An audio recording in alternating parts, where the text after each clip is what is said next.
Uma ótima quinta-feira para você que está começando mais um dia comigo aqui no canal do Lessa, ainda falando direto de Miami, onde o Fluminense conquistou a sua vaga para as oitavas de final da Copa do Mundo e já temos o adversário definido, senhoras e senhores, e será a Internazionale de Milão. Se a gente parar para pensar um pouquinho o que a gente projetava quando os grupos foram sorteados, naqueles dias, semanas que antecederam a Copa do Mundo, numa análise bem sincera, racional, a gente já previa este confronto. Então, dá para dizer que deu a lógica, né? O Fluminense passou em segundo no grupo, poderia ter passado em primeiro se tivesse feito um jogo melhor ontem diante do Mamelodi, poderia ter passado em primeiro se tivesse jogado um pouco mais de futebol, é verdade. Não foi uma boa atuação, não foi um bom jogo, mas a vaga veio. E querendo ou não, esse era o objetivo principal. Na verdade, o Fluminense conquistou o mínimo que dele se esperava nesta Copa do Mundo. Passar da primeira fase. Num grupo que tinha um time europeu forte, o Borussia Dortmund, um time asiático e um time da África do Sul. Competente, mas não é um grande centro do futebol mundial. Então o Fluminense tinha uma, entre aspas, tinha uma obrigação, tinha uma responsabilidade, tinha um mínimo a ser cumprido. E esse objetivo ele foi alcançado, essa missão foi cumprida. Quando você chega numa oitava de final, de uma competição desse tamanho, a chance de você enfrentar um adversário complicado, passando em segundo no grupo, é enorme. Por que a gente tinha essa projeção? Porque a gente sabia. A gente contava ali com uma possível derrota para o Borussia, mas teria que vencer os outros dois. Acaba que o melhor jogo do Fluminense, coisas do futebol, né? O melhor jogo do Fluminense disparado foi a atuação contra o Borussia Dortmund. E mesmo assim a vitória não veio. Daí a gente vê a dificuldade que é enfrentar essas equipes. Bom, do outro lado, já sabendo que pegaríamos um time vindo de uma chave com o Monterrey, com o River Plate, com a Inter de Milão e o Urawa Reds, a gente já projetava a Internazionale, atual vice-campeã da Champions, como primeiro desse grupo. E foi o que aconteceu. Então, novamente, deu a lógica. Talvez a lógica aí não apontasse o Monterrey avançando. E avançou. Então, é claro que isso não, por mais que seja lógico, naquela projeção inicial, isso não torna mais agradável, isso não torna mais fácil a missão do Fluminense diante da Internazionale. Vai ser um grande desafio, mais um grande desafio nesta Copa do Mundo. Vai ser um jogo em que o Fluminense vai ter que novamente jogar no seu nível máximo de intensidade, de dedicação, de coisas que eu falo, de adjetivos que eu frequentemente cito aqui, porque sem isso, sem muita entrega, sem um jogo perfeito, não vai ser possível avançar. O Fluminense vai ter que jogar mais futebol, se quiser sonhar com uma vaga nas quartas de final. É possível? Claro que é possível. A Inter chegou numa final de Liga dos Campeões dias atrás. Mas eles literalmente estão no final da temporada. Eles tiveram 10, 11 dias de intervalo entre a final da Champions e o início da Copa do Mundo. Praticamente foi isso, se eu não me engano. Então eles realmente vêm no final de temporada. E a energia dos caras, isso aí não tem como discutir, é um fato. A energia dos caras foi toda para Champions. Agora eles estão jogando de sacanagem? Óbvio que eles não estão jogando de sacanagem. Mas o que pode nos dar um pouco mais de esperança é que o Fluminense vai enfrentar uma Inter de Milão que não está no seu ápice físico e técnico. Esse ápice físico e técnico aconteceu até a final da Liga dos Campeões. E jogando no seu melhor momento, a gente viu o que aconteceu na final diante do Paris Saint-Germain. Então, alcançado esse objetivo de chegar até as oitavas de final, agora é encarar o que vier pela frente. E o que temos pela frente é um time muito forte, com grandes jogadores, um time muito qualificado, em que, de novo, se o Fluminense não jogar muito mais futebol do que jogo contra o Sam, muito mais futebol do que jogo contra o Mamelodi, vai ficar pelo meio do caminho. Isso é um fato. Quem viu o jogo da Inter contra o River percebeu. O River estava tentando jogar e não conseguia. Foi um amasso da Inter. Poderia ter sido uma diferença maior de gols. Tranquilamente. Fez um 2-0 e ficou barato. O nível é muito alto. E, assim, eles não precisam entregar 100% da capacidade deles para alcançar esse nível. Então, cabe ao Fluminense fazer o jogo da sua vida na próxima segunda-feira. O jogo é segunda-feira, 4 da tarde, contra a Internacional de Milão, em Charlotte, no estádio Bank of America. Estaremos lá, evidentemente. O time segue a preparação em Colômbia e viaja na véspera do jogo, como sempre. Um trajeto que será feito de ônibus, porque Colômbia fica mais ou menos uma hora e 15, uma hora e 20, mais ou menos, ali de Charlotte. Então, além disso, a discussão era: se passar em segundo, cai no lado teoricamente mais fraco da chave. Se passar em primeiro, iria para um lado da chave que tem PSG, tem Flamengo, deve ter Real Madrid. Do lado de cá, ainda pode cair Juventus ou Manchester City. Vai depender de quem vencerá esse confronto amanhã. E aí amanhã a gente vai ter definição de uma vez por todas dessas oitavas de final de Copa do Mundo. Então a conta era cruel. Você pode ir para um lado teoricamente mais fácil da chave, que é o caso onde o Fluminense caiu. Tudo a gente fala teoricamente porque nada disso o que vale é quando a bola rola, né? Mas beleza, a gente pode encarar dessa forma. Mas, por outro lado, encara um adversário muito forte nas oitavas de final. Então o Fluminense poderia ter caído numa oitavas contra o Monterrey, que seria um jogo difícil, não tem dúvida nenhuma. Inclusive o Monterrey fez uma campanha bem parecida com a do Fluminense, seria um jogo muito equilibrado, um jogo muito duro, mas uma coisa é Monterrey, outra coisa é Inter de Milão, convenhamos, né? Acho que não tem muita comparação. Por isso eu estou falando, não tem muito para onde correr. Você pode até tentar escapar numa oitava de final de um confronto mais difícil, mas vai chegar nas quartas, vai vir uma pedreira, vai vir um gigante europeu, vai vir um time de muita qualidade. Então, o Fluminense entra para essa oitava de final para viver um sonho, para alcançar uma grande conquista que seria eliminar um clube desse tamanho, com investimento, com uma diferença abissal de investimento, de realidade financeira, de realidade de futebol de uma forma geral. Não tem como comparar. A verdade é essa. Não tem como comparar a realidade de Inter de Milão e Fluminense. Principalmente financeiramente falando. Então, conseguir avançar para uma quarta de final seria um feito enorme. Um feito absurdo. E é óbvio que o objetivo tem que ser esse. E é óbvio que a gente tem que acreditar, porque sim, repito, sim, é possível.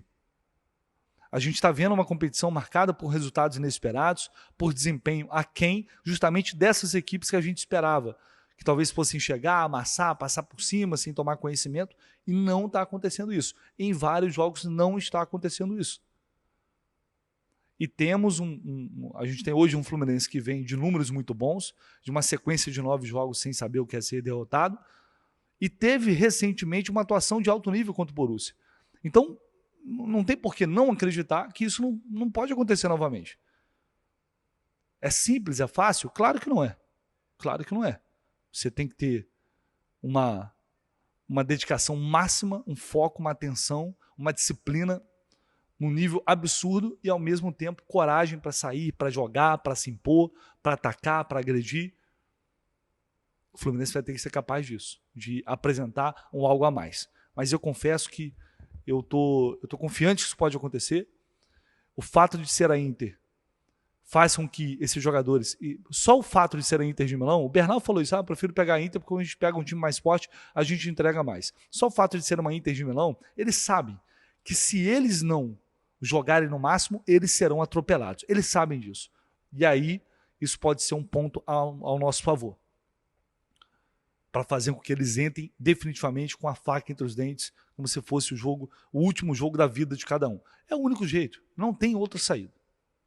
Não tem outra saída. Não tem, mas uma sorte aqui, outra sorte ali, não. Num jogo desse tamanho, isso por si só não resolve. Pode resolver aqui na América do Sul, em Libertadores, desse tamanho, não resolve. Então, acho que é um outro ponto positivo que a gente pode se apegar, é que enfrentando um adversário desse tamanho, esses caras vão ter que entregar o máximo, ou o resultado a gente já sabe qual vai ser. Mas, de toda forma, curtir o que está acontecendo. A partir de agora começa um outro campeonato, como eu falei ontem, é uma outra Copa, competição de mata-mata, normalmente é sempre assim. Tem times, seleções em Copa do Mundo, que fazem uma primeira fase ali de fase de grupos arrastada, tropeça, jogos que não são interessantes, e a partir das oitavas de final é uma competição de tiro curto. A partir de agora, não importa o que foi a fase de grupos. Se jogou bem, se jogou mal, se contra time X foi bem, se contra time Y foi mal, não importa.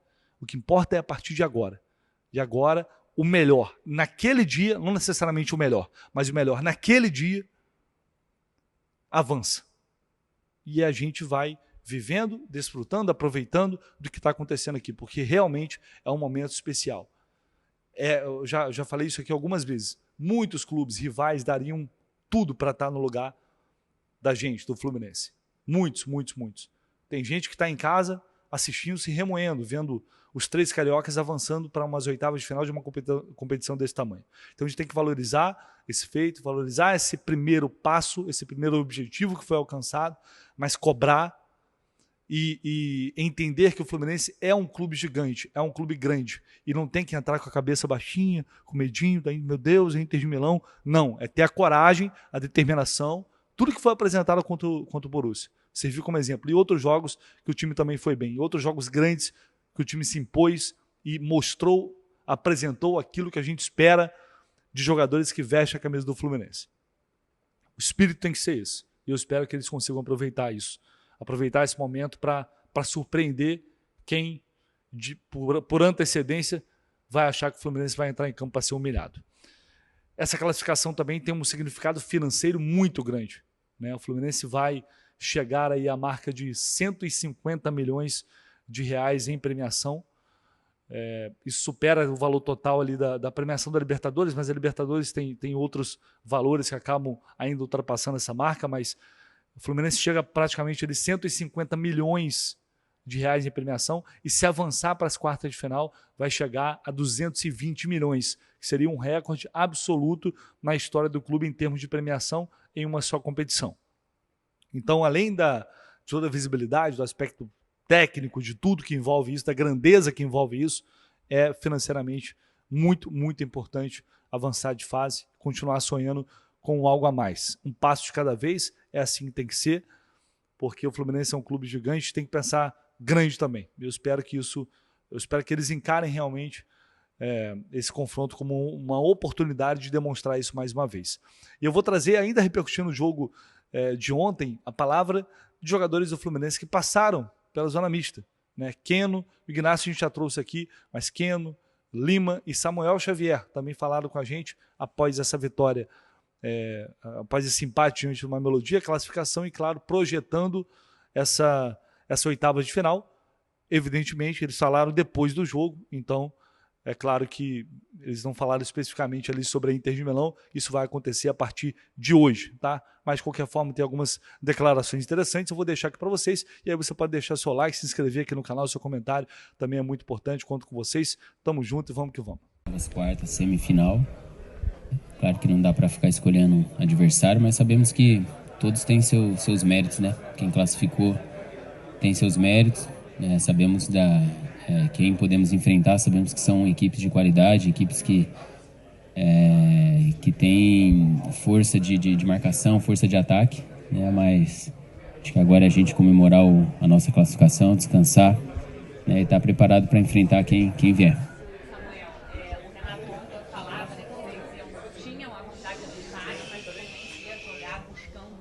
Você acha que, de repente, hoje esse gol não saiu? Claro, o empate, vocês tinham essa vantagem, mas por que você acha que os gols não saíram? Que o Renato falou sobre isso ontem. Obrigada. A equipe deles também teve chance de fazer gol, a gente também teve. Foi um jogo aberto. Acho que o calor atrapalhou um pouco a intensidade. Estava um calor muito forte. Mas aí a gente soube também jogar com essa vantagem, né? Claro que a gente não queria empate. Nossa equipe é uma equipe que joga para frente, né, em busca da vitória. Como todos os jogos, né, contra o Borussia, contra o San, buscamos sempre a vitória, né, e hoje também não foi diferente, mas acho que esse calor impediu um pouco da gente ser um pouco mais intenso. Mas o mais importante nesse momento mesmo com o empate, a gente ter saído daqui classificado. Samuel, eu senti você tentou puxar a torcida, o time, deu certo, né? A galera começou a cantar. O que você sentiu naquele momento que te levou a ter essa necessidade, esse perfil de líder no gramado mesmo? A gente já tem um tempo de casa e a gente sabe que da força do nosso torcedor e eles jogaram junto com a gente o tempo todo, né? Só que é como eu sempre digo, que o nosso torcedor é aquele combustível a mais, né? E naquele momento, né, a nossa equipe estava chegando no final da partida e a gente estava muito cansado, então pedi mais ainda o apoio e o torcedor veio junto. Acho que isso é a força que tem o Fluminense, o torcedor junto dos seus atletas, dentro de campo representando a torcida e a torcida representando a gente fora. Acho que isso é sempre um combustível a mais para a gente ir em busca das vitórias e das nossas conquistas. Ô Samuel, como que você projeta a preparação agora do Fluminense para o primeiro jogo aí no mata-mata, considerando que agora é sim uma partida decisiva, agora é mata-mata e que vai ter um pouquinho mais de tempo de preparação para essa partida? Como você vê tanto parte técnica, tática, física e mental também do Fluminense para essa partida? Eu acho que a nossa equipe está preparada para isso, né? A nossa equipe uma equipe experiente, acho que ter esse tempinho de descanso, de preparação. Claro que a gente não sabe ainda quem a gente vai enfrentar, mas acho que a partir de amanhã já é começar a pensar, o resultado sai hoje, né, do nosso adversário. Acho que amanhã a gente já tem em mãos quem que a gente vai enfrentar, as estratégias da equipe, e a partir de amanhã a gente começar a estudar, né, os pontos positivos e negativos da equipe para a gente possa fazer uma grande oitava de final e passar. Samuel, a pergunta é sobre o adversário da próxima fase. De um lado tem vários europeus, a outra chave tem vários clubes que disputam a Libertadores. É melhor pegar o time que a gente já conhece ou não? Eu lembro que a gente, quando conquistou a Libertadores, nós falamos que uma equipe quer ser campeã, não dá para escolher lado, não dá para escolher adversário. Quem tiver pela frente, a gente tem que dar o nosso melhor, enfrentar e passar. Então, a nossa equipe está com isso em mente, estamos preparados para isso, e quem vier, a gente vai dar o nosso máximo para que a gente possa passar das oitavas para as quartas. Samuel, a gente sabe que o Mamelodi é um time que tem muita posse de bola, troca muito espaço, hoje não foi diferente, mais de 550 passes trocados, e chegou um certo momento que o Fluminense, até pela questão do calor também, a sensação que dá de que vocês entenderam que era hora de jogar com um regulamento, de valorizar aquele empate ali. É uma leitura correta? Chegou um dado momento no segundo tempo que vocês entenderam que dava para controlar o jogo e segurar o empate? Sim, até no segundo tempo eu acho que eles, no primeiro tempo, se movimentaram bastante. Como você disse, eles têm uma equipe que tem muita posse de bola, com jogadores rápidos. Então, eles tentaram atrair a bola no meio de campo e tentar jogar nas costas da linha da nossa linha de defesa, né? E só que no segundo tempo também deu para ver que eles baixaram um pouco, né? Porque nem eles que estão acostumados com tanto calor assim conseguem, né, sustentar até o final. Então eles cansaram um pouco e a gente conseguimos acertar bastante na marcação, tirar aqueles espaços que estava tendo no primeiro tempo. Acho que isso foi mérito nosso para a gente conseguir essa classificação. Fechou, pessoal. Samuel, foram 3 jogos bem distintos nessa primeira fase, nessa fase de grupos. Queria saber qual foi, na sua visão, o saldo dessa fase de grupos que o Fluminense leva para as oitavas de final. Desculpa, eu não entendi o início. Que foram 3 jogos bem distintos na fase de grupos e qual foi o saldo que vocês levam para o mata-mata? Acho que bom. Bom porque fizemos um grande jogo contra o Borussia e contra o San. Tivemos ali, acredito que 10 minutos ruins contra o San, que eles aproveitaram e fizeram os 2 gols, mas depois a gente tomou conta do jogo, conseguimos fazer os outros gols. Foram 2 jogos bons e hoje, como eu falei, o calor atrapalhou um pouco, mas a gente teve sabedoria, né? Tinha essa vantagem do empate, como o Renato falou. Ia chegar um momento que a gente tinha que aproveitar essa vantagem. E acho que a nossa equipe foi bem sábia para poder aproveitar esse empate e conseguir sair daqui classificando. Dificuldade hoje contra o Mamelodi. Queria saber como é que foi a avaliação do jogo para vocês. Um jogo difícil, como a gente já sabia que ia acontecer. Um grande adversário. A gente viu ao longo dos dias os vídeos deles, né, a equipe muito forte que eles têm ali no ataque. E faz parte. É uma competição difícil, sabemos que às vezes vamos sofrer muito, mas estamos treinando bem, forte, para que a gente não fique tomando gol bobo.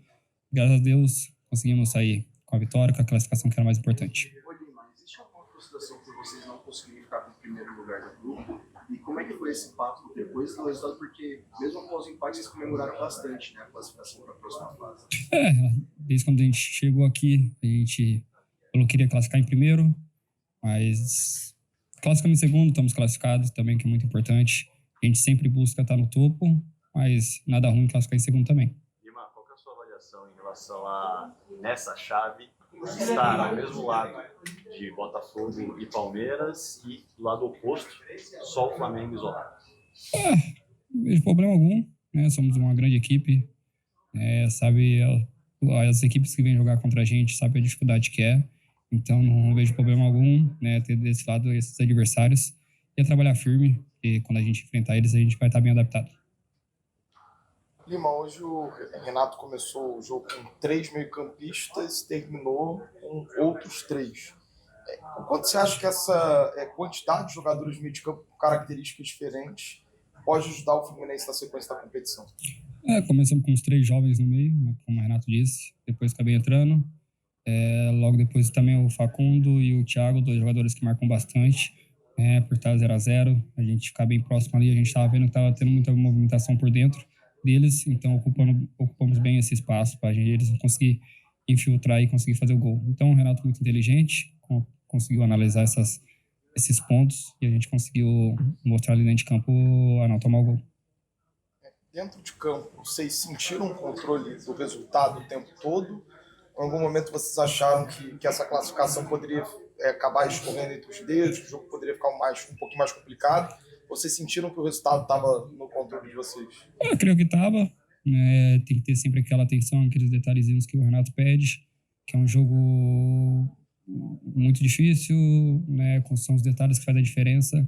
Então, a cabeça, a concentração que ele sempre pede para a gente, tá bem focado para não sofrer o gol. E foi o que aconteceu, né? Aqui, antes de ir a gente para o campo, pediu o foco máximo, que aí desse jeito a gente não toma o gol.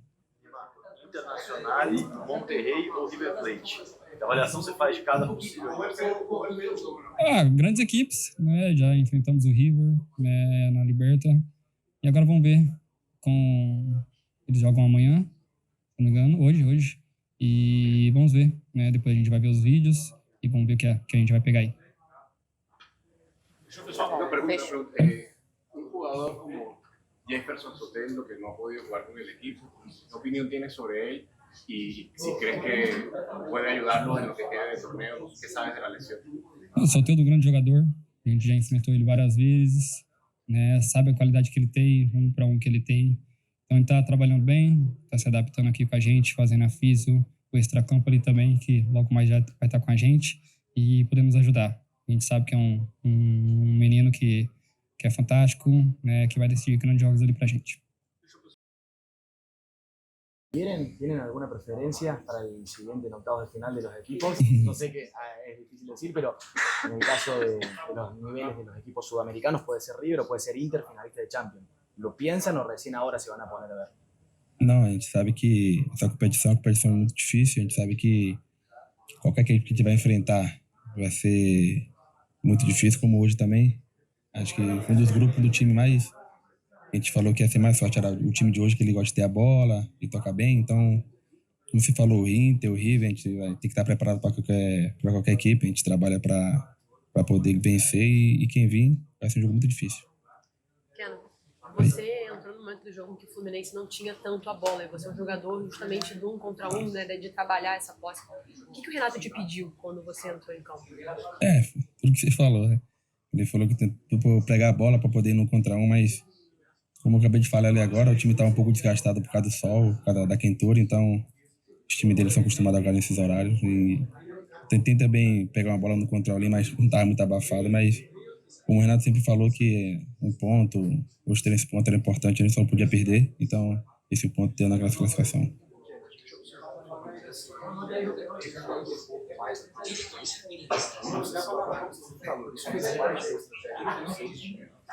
Dá uma segurada no primeiro tempo, poder jogar mais solto, porque no primeiro tempo o Mamelodi teve boas chances de gol. A gente foi um pouco de dificuldade para marcar a equipe dele, que a equipe dele descia praticamente uns 8 para baixar para jogar, era difícil para a gente subir a marcação. A gente viu o vídeo deles, ele sabia que ele tinha muito bem a bola, tocava muito bem a bola, então a gente não podia também sair afoito, desorganizado para não tomar o gol. Então a gente preferiu segurar mais um pouco para poder sair no contra-ataque. Então a gente não conseguiu o contra-ataque, mas como eu falei, o empate também dá na classificação. Você vê diferença nesse momento entre enfrentar a Internacional de Milão, River Plate e Monterrey, ou não há diferença? Eu acabei de falar, o que vir vai ser difícil, cara. A gente trabalha para poder vencer, como eu falei, Inter, River, Monterrey. O que vem a gente vai ter preparado para poder ganhar, para poder classificar. Ken, olhando de fora, eu fico com a sensação que o Renato meio que te usa como um amuleto, né? Você às vezes começa no banco, mas é aquele jogador que praticamente sempre entra. A tua conversa é mais ou menos essa com ele, de ter um jogador no banco capaz de mudar o jogo, se você se sente à vontade, ocupando essa função de muitas vezes ser aquele cara que vai entrar durante o segundo tempo para mudar a dinâmica da partida. Não, a gente sabe que o Renato, ele tinha colocado no Serna, né? Cada jogo é um jogo, e ele preferiu colocar entre os 2 jogos, pela característica dos jogos que a gente vem enfrentando, mas o Renato tem uma confiança em mim e sabe que eu tenho potencial de 1 contra 1, como ele tinha falado meses atrás que ele queria um jogador a mais para poder agregar, tipo o Soteldo, que também é de 1 contra 1. Então, essa confiança que ele passa para mim, eu fico muito feliz por isso.